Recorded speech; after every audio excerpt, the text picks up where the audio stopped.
Keith, you ready for a Mythbuster? Ooh, what? Are we there already? I think so. Holy cow. Yes, that's what all my equipment up here is for. Are we going to need headphones? Well, I already have headphones on. I don't have headphones on. See, I'm going to leave them right here because if I put them on, I can't hear you. Yeah, that's fine. So I'm just going to go like this. Hey, I'm not putting the glasses on. Why am I the only one getting my protective goggles on? Where are yours? Anyways, moving on. This is what happens when I'm not in studio. Yeah, this is Darcy. These would look good on you. I'm sure they would. I'm sure. Yeah. You know, I want you to be highlighted this time. You know, you take it. The glory. Go for it. So here we go. Mythbusters. Yeah. When I buy a house, all I need is my down payment money. That's it. That's all the cash you need. All the cash I need. When I go buy that $500, $700 million house, all I need is my down payment and I'm off and running. Boom. Yeah. A lot of people think this. A lot of people are like, I have $500,000. I'm going to go buy a $500,000 house. Or I have, 5% of 500,000. I'm going to go. Yeah, I got 5%. I got 25K. Yeah. I can go buy a house. Nope. No, it's important that we mention to everybody that there are some other costs that you will have to bring money to the closing table for. Absolutely. Okay. So I like to, people get stuck in this down payment bubble. Yeah. And I like to redefine it. Your funds or your cash to close. That's all encompassing. Right. So that cash to close, first of all, that earnest money. Yep. That goes towards the purchase price. Okay. So that's less money that you have to bring to the closing table because you've already paid that. That's an important thing to circle back on because we talked about earnest money through the whole top of the show, right? So that earnest money, though you may have released it early and escrow's not holding on to it or anything like that, it gets applied towards your total funds to close. Exactly. Right. A lot of people think it's above and beyond. Nope. Yeah. It goes towards the funds that you have to close. That's my favorite caller email. People are like, Keith, I think I'm maybe in a situation. I'm like, what? What's going on? Like, well, since I cut that check for $20,000, I'm now $20,000 short. I'm like, no, the earnest money goes towards your down payment. Oh my gosh, really? You're Sweet. good. Okay, let's move forward with ordering the appraisal. But there are a lot of other things that we need to consider that do cost money on top of the purchase price. Yes. Okay. So on the loan side, there's a bunch of things. What do those look like, Keith? So I like to break this whole transaction up into two things. There's stuff that you're going to need before your closing date and stuff you're going to need at your closing date, right? Yeah. So the before closing date stuff is the aforementioned earnest money.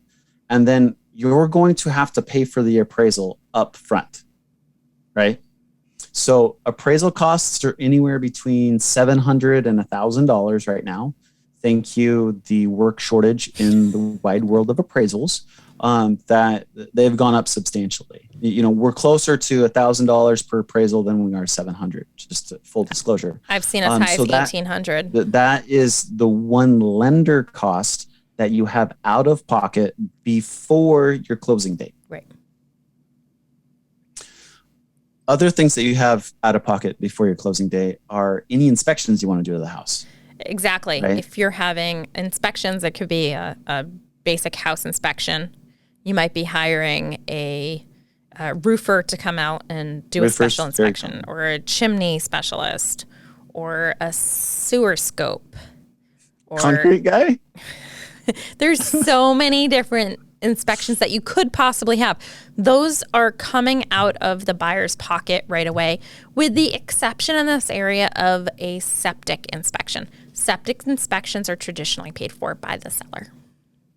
Nice. It's a little something. So those things, so when you think about those inspections, what's the going price today on that side of the coin? So it really depends on what you're buying. Okay. Condo is going to be a little bit cheaper. Smaller house is going to be cheaper. I'd say most home inspections these days for the average size house are between $500 and $650.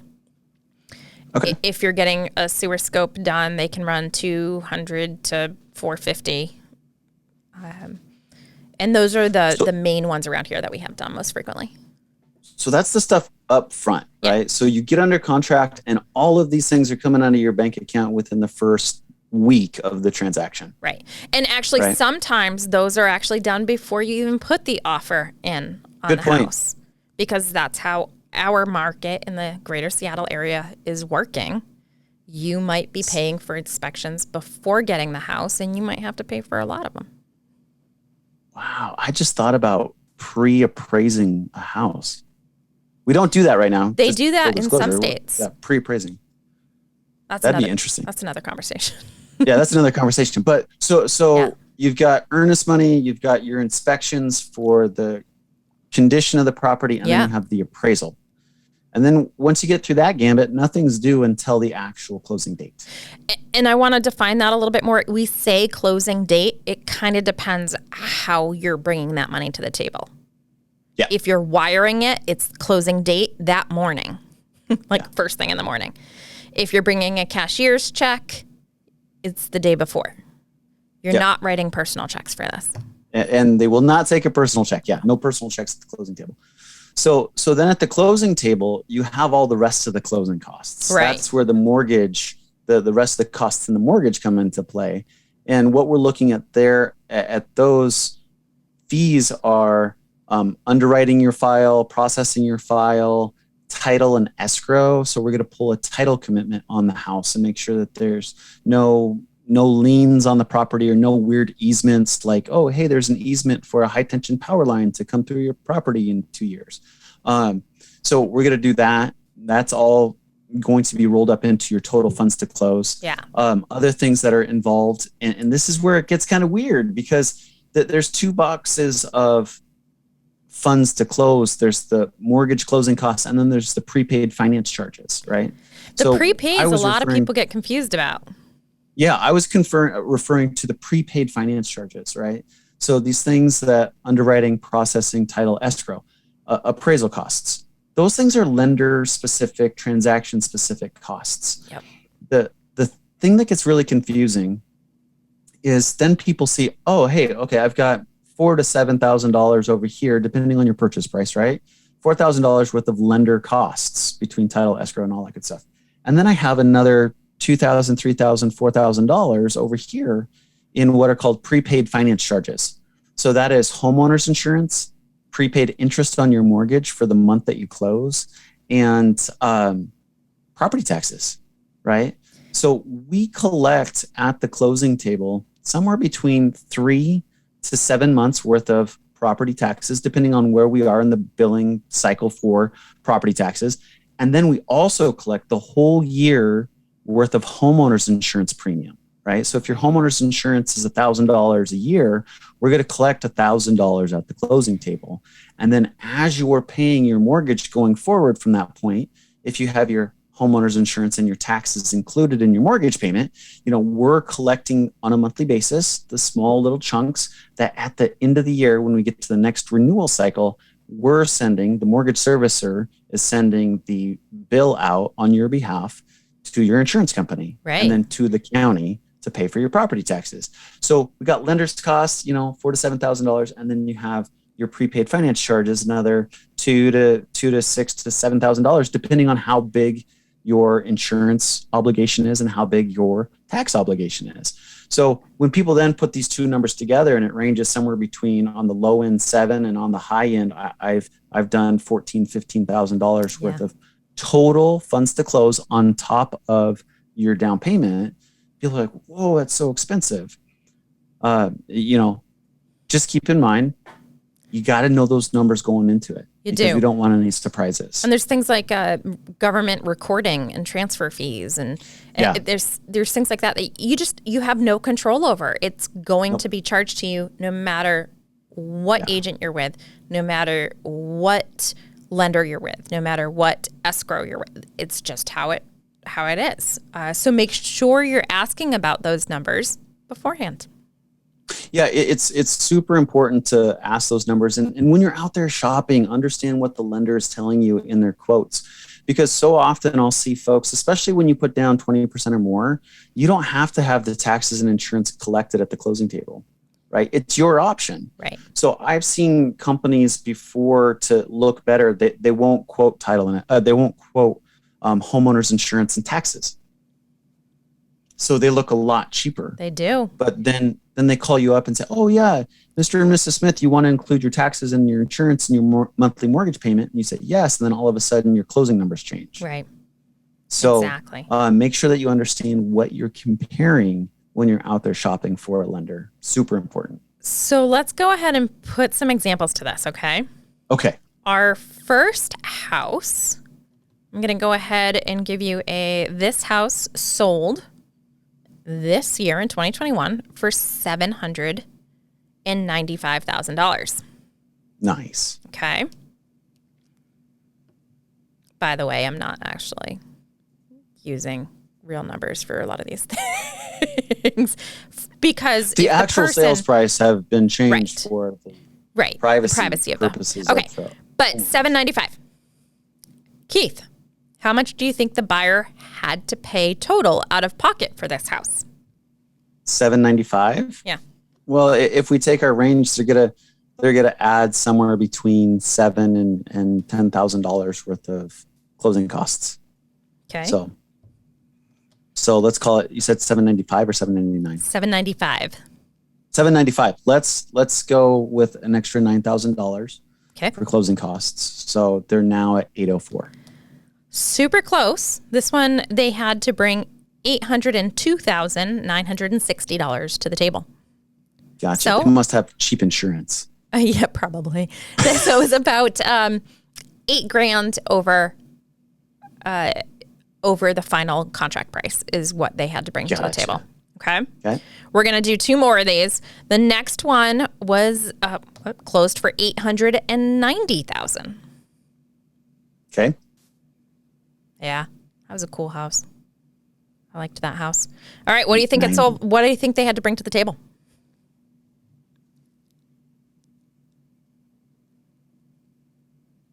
$898,000. They actually had to bring $902,164. Can I ask if there was an interest rate buy down discount? I believe they did buy points, and this is why I chose this one. So they bought points. Yeah. So that is an extra cost. Keith, what does it mean when somebody buys points? See, we didn't even rehearse this. I was like, did they buy points? They bought points. I know they bought points. So when you buy points, you're basically prepaying the interest to get a lower interest rate over the life of the loan. And points are very beneficial in certain cases. I don't necessarily, this is like falling off. I'm going to take this off now. You're not protected. I don't necessarily always prescribe and advise points. Points are very finite, right? So in this case, you were at $890. Yeah. Yeah. So I could buy a discount point of 1%, right? So I can incur a cost of $8,900 and buy the point down, and I'd get a lower interest rate. So if market rates, for an example, were 3%, I can pay 1% upfront and get maybe 2.75 or maybe 2.625, right? But is it worth it? Is it worth it? That's always the question that I put back to my clients, right? The question, the number one question you should be asking when you're buying points is, how long am I going to have this mortgage? Yeah. How long do you plan on living there? And be realistic, because everybody tells me, oh, I'm buying my forever house.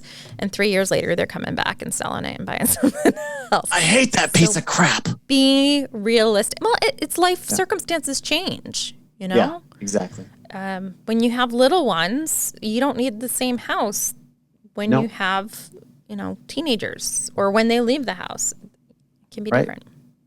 Okay, we've got our third house up here, of course, in the Seattle area. This house sold for $1,090,000. I didn't realize all of these had a 90 at the end, but $1,090,000. Okay. I refer to this one as the purple and yellow ugly house. That sounds like husky colors. Okay, the people that bought this house, clearly it's a seller's market. What do you think that they actually paid for the house? Points or no points? You got to give me that. No points.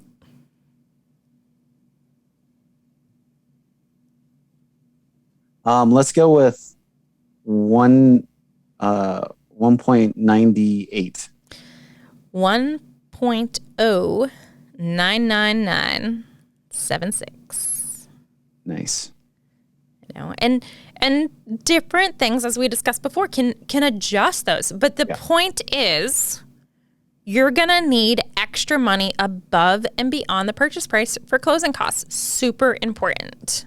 Yeah. I say this, when you look at the closing costs and what that will all entail, if you're prepared to do 2% over the listing price in closing costs, that's generally always going to keep you in the ballpark unless you're getting really aggressive to buy down points. Yeah. But typically you're at 1%, but if you're prepared for 2%, you got lots of flexibility there. It's the same thing on the sell side. We tell our clients, hey, be prepared to pay approximately 10% of the purchase price in fees to sell your house. Now, in that, there's a lot of things like excise tax and realtor fees, and so many different things are in that. 10% is a high estimate, but it's better to estimate high on those numbers than it is to estimate low. Well, yeah, and the other thing too, it's kind of a sliding scale, right? 2% on $1.5 million purchase is a lot bigger number than 2% on a $300,000 purchase, right? That is called percentages. The lower you go, the lower your purchase price, the higher percentage of closing costs you're going to incur, because the cost for title and escrow are pretty flat.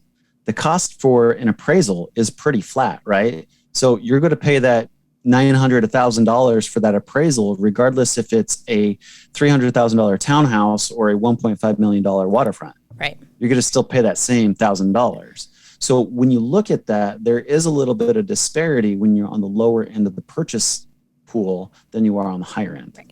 But things like property taxes and all that type of stuff, they're prorated, and those go along with the property tax. So you're paying a lot more on that side. So, it is different for every single house. And that's why we can't give you this is how it is. This is the formula, because every transaction is different. But we wanted to make sure that we gave you some different ways to look at the funds needed to buy a house. Yeah, absolutely. And know your numbers, right? And Darcy, I say this all the time. There should be no surprises in income, assets, or credit once you've inked that purchase and sale. This is all great stuff we get to explore in the pre-approval process. And in that pre-approval process, you're going to have a really close number that you can feel good about, in making that escalation clause from $600,000 to $700,000, knowing what those estimated closing costs are going to be. Yeah. Although if it does take you a long time to buy, you need to update that, because rates change, and you cannot ink the rate. You can't lock that until you're in contract. Oh yeah, rates as recent as August are completely different than today. 100% different. So.